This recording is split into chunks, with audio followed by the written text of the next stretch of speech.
আমি আজকে নিয়ে আসছি যে কুড়োর যত ফাঁক ট্যাং গিলে কলজে আছে এগুলা দিয়ে পান্না কচু রান্না করবো। হ্যাঁ, তো আসসালামু আলাইকুম। তোমরা আসলে ভালো আছো মনে হয়। তো আমিও ভালো আছি আলহামদুলিল্লাহ। তো আমি প্রথমে পেঁয়াজ রসুন একদম বাটে বাটি আর কি এগুলো সব আমি দিয়ে দিছি। তো এখানে আমি মরিচ হলুদ মশলা যা যা লাগে, এই লবণ লবণ কিন্তু পরে দিছি, যে আমি বুঝছো না পরে গিয়ে আই। তো আবার একটু করে পানি দিয়ে দিছি। তো পানিগুলা কিন্তু না দিলে কিন্তু মশলা কিন্তু ফুরি যাবে, বুঝছো না, আবার হালা হালও যাবো, কালার দিবে, সুন্দর নাও লাগিব। সেই জন্য আমি একটু পানি দিয়ে দিছি। ও মা দেখতে যে সুন্দর লাগে, কালার দিবে।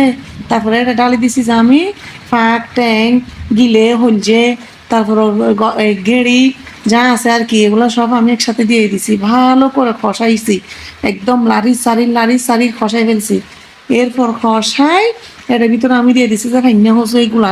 তো ফাইন্যা হসু এগুলা খসাই এরা আবার কি জিয়ে রে, কেন আমি আবার খসাইছি অনেকক্ষণ ফাইন্যা হসুগুলা দিয়ে। এরপর আবার খসানোর পরে আবার উল্টোই দিছি এখানে। তারপর দিয়ে এখানে আমি কিন্তু 2টা ফুলো পাতা দিয়ে দিছি। ফুলো পাতা মানে চিনো না তোমার, সিটেঙ্গা কলে বেশিরভাগ সিটেঙ্গা কলে চিনে মনে হয়। তো অন্য দৃষ্টিকোণ মেয়ে মানুষরা কিন্তু একটু কম চিনবে। কি বলছি আমি, পোলাও পাতা বুঝছো, পোলাও পাতা। তো এখানে পোলাও পাতা দেওয়ার পরে ভালো করে আবার মুড়িয়ে এই পানি দিয়ে দিছি। তো এরপরে পোলাও পাতা দিয়ে আমি ভালো করে আবার কষাইছি। মা দেখো আমার মাংস রেডি।